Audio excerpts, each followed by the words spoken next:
सविता सिंह। सविता जी, आपकी बेटी है आशी राजा, जिसको पुलिस ने गिरफ्तार कर लिया है जी। और यहाँ पे जो है कहा गया है कि वो टीआई को ब्लैकमेल करती थी अपने दोस्त के साथ। आपका क्या कहना है, क्या कहानी थी?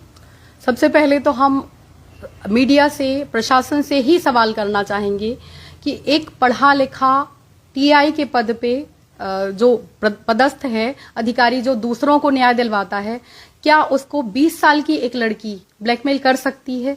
अगर ब्लैकमेल का मामला था तो क्या टीआई जो दूसरों के लिए काम कर रहे हैं, इतने बड़े पद पे हैं, पूरे जिले में उनका नाम था, क्या उनके लिए अगर कोई ब्लैकमेल कर रहा था, और उसमें भी एक लड़की, 20 साल की लड़की जिसके पास कोई पावर नहीं है, कोई सत्ता नहीं है, कोई बैकग्राउंड नहीं है, क्या वो लड़की उनको ब्लैकमेल कर सकती है? या इसका उल्टा हो सकता है कि लड़की से ऐसा कोई काम करवाने के लिए उसको प्रेशराइज किया जा रहा हो, या कुछ जबरदस्ती की जा रही हो कि तुम ये करो नहीं तो तुम्हारे ऊपर केस कर दिया जाएगा, तो उसने उसका विरोध किया हो। क्या करती थी बेटी आपकी टीआई के साथ? बेटी टीआई के साथ में टीआई ने हमें ये बताया था कि बेटी उसको कुछ अंडर क्रॉप या कुछ पुलिस के वर्क होते हैं जिनके लिए उनको बिना वर्दी वाले लोगों की आवश्यकता होती है जो शार्प माइंडेड हों, और इस चीज के लिए हमारी कई बार बहस हुई है। बेटी हमारी बात नहीं मान रही थी पिछले 6-8 महीने से, और बार बार हम मना करते थे, उस पर हमारा झगड़ा भी हुआ कई बार,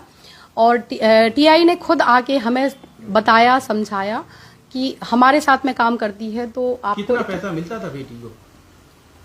ऐसी कोई सैलरी नहीं थी, लेकिन कभी 25-30 हजार, कभी 50 हजार रुपए देते थे टीआई। हाँ, और गिफ्ट भी दिए हैं, ऐसी भी चर्चा है? हाँ, गिफ्ट बर्थडे पे गिफ्ट दिया था, सोने का नेकलेस जो 15 से 18 ग्राम का रहा होगा, जो पुलिस को दे चुके हैं हम, और एक दीपावली के आसपास इयररिंग्स गिफ्ट किए थे, जिसके लिए मतलब हमने मना किया था, और मीडिया में बार बार कह रहे कि डायमंड, पर डायमंड का नहीं, गोल्ड का था, और उसके लिए हमने बहुत बार मना किया था कि इस तरह के गिफ्ट आप नहीं दो।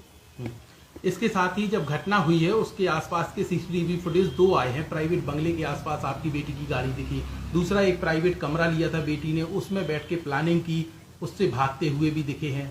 क्या थी वो कहानी? बंगले पे जाना, हम ये नहीं कहेंगे कि बंगले पे जाना कोई बड़ी बात है। हाँ, ये है कि घटना के 1 हफ्ते पहले से बेटी यहाँ पे नहीं थी। उसने यही बताया था हमें कि टीआई सर ने किसी काम के लिए उसको नोएडा भेजा था, वो और सोनू साथ में थे, तो हमें ज़्यादा फिक्र करने की आवश्यकता नहीं पड़ी। और घटना के करीब 1 से 1.5 घंटे पहले हमारी फ़ोन से बात हुई है, और हमने उससे फ़ोन पे, हमारी रिकॉर्डिंग भी आप चेक कर सकते हो, पुलिस ने चेक किया हुआ है, हमने उससे पूछा है कि तुम कब आ रही हो, तो उसने नहीं बताया कि हम आ चुके हैं, उसने यही बोला कि आ जाएंगे। और हमें ये मीडिया के द्वारा ही पता चला, पुलिस के द्वारा ही पता चला कि वो यहीं पे थी।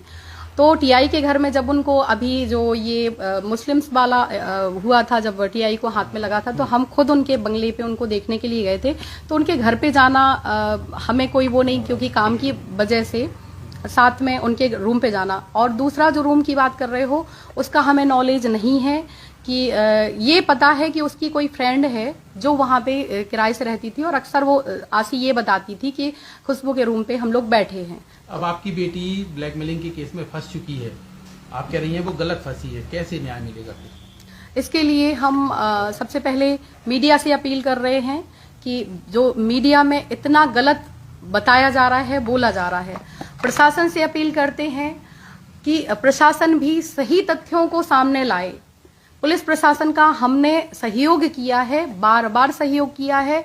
निवेदन कर रहे हैं हम प्रधानमंत्री जी से, मुख्यमंत्री जी से, कि अभी हाल ही में 8 मार्च महिला दिवस मनाया गया, बट हमने और हमारी बेटी ने महिला दिवस भी नहीं मनाया है। बेटी पे बार बार गलत आरोप लगाए जा रहे हैं, बहुत कुछ छुपाने के लिए, प्रशासन अपनी गलती के छुपाने के लिए, और कुछ काले कारनामे जो टीआई और प्रशासन के हो सकते हैं उनको छुपाने के लिए एक 20 साल की लड़की को हाईलाइट किया जा रहा है।